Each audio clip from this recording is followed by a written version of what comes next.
Allow me to finish. No, he could stand. There's no antagonism. We're just going to try to find the truth. Number one, in June 1st of 1967, Meir Amit, he was the head of Israel's Mossad at the time. Meir Amit, he comes to Washington, and he discusses what's happening with the Israeli conflict with Egypt. The United States had about 6 different intelligence agencies looking into what will Nasser do. And the Israelis keep coming to Washington, and they keep checking with their intelligence agencies.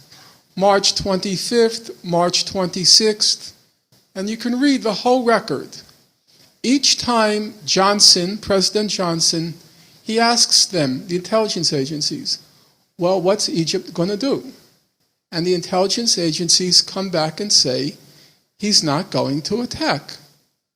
And then they say, and even if on the remote possibility that he does attack, Johnson says, quote, our intelligence agencies show you will, and I'm quoting Johnson, whip the hell out of them. There are only, on those 2 questions, will Egypt attack? The answer is no. And if it does attack, what will happen?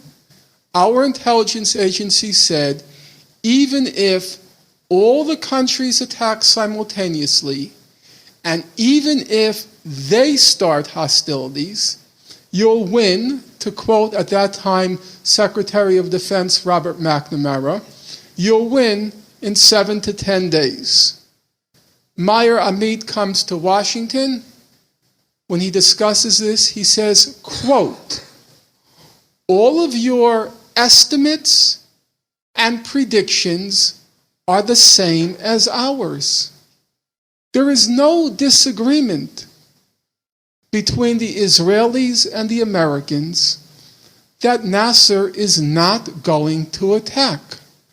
Under international law, number one, there wasn't even a case here of a preemptive attack because Egypt wasn't going to attack. You're not preempting anything. And the closest argument you can make is an argument, as we made in the case of Iraq, for what's called a preventive war, that at some point down the line he may attack, so we should prevent it. But that's illegal under international law. Preventive wars are illegal. The second question that was put to me was, well, if it were a defensive war, what does the law show? The law is clear. Look at the first statement of UN Resolution 242. It says, quote, emphasizing the inadmissibility of the acquisition of territory by war. Emphasizing the inadmissibility of the acquisition of territory by war. Notice it doesn't say aggression.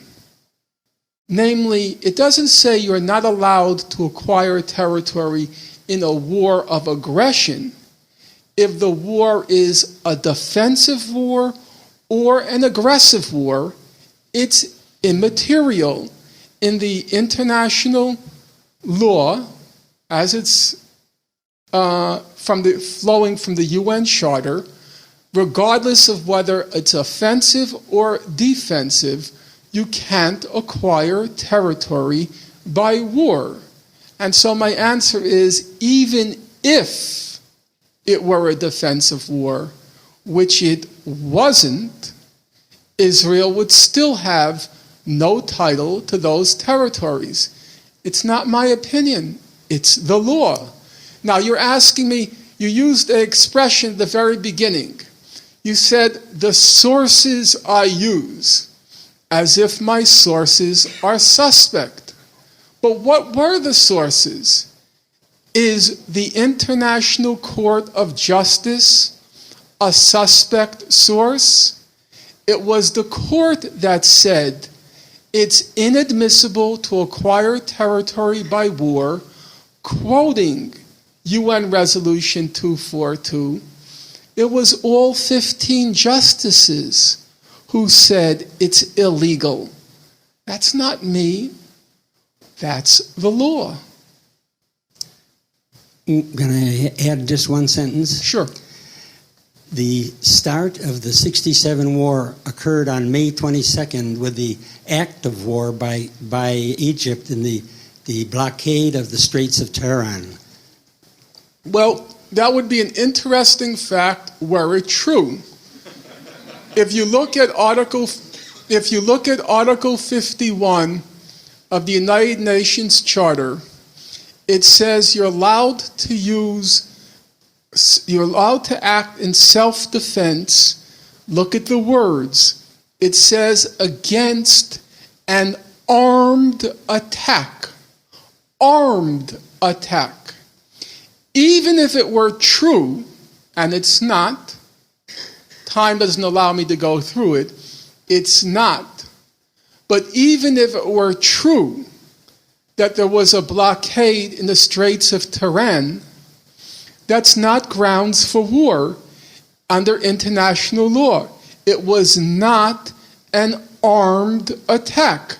That's why there was talk about Israel sending a vessel through the Straits of Tehran, hoping Nasser would fire on it, and then they would have the pretext, because it would be an armed attack. But a blockade under international law, it's just not true. Regrettably, most of what we know about the conflict is simply distilled through Israeli propaganda. I have gone through that record very closely. Immediately after the war, there was a meeting of the United Nations General Assembly, the 5th emergency session of the United Nations General Assembly. Now, this is literally true. There was not one country in the world, not one, which said that Israel acted in self-defense in June 67. The position of the United States, Arthur Goldberg, I was our U.S. ambassador at the time, the position of the United States was both sides were responsible for the escalation of hostilities. There was no country in the world that went on record, apart from Israel, as saying it acted in self-defense in June 1967. That's just a mythology that was created by a very efficient propaganda machine, the same one that had people believing for 40 years that the Palestinians fled due to Arab orders in 1948. There is no evidence for this.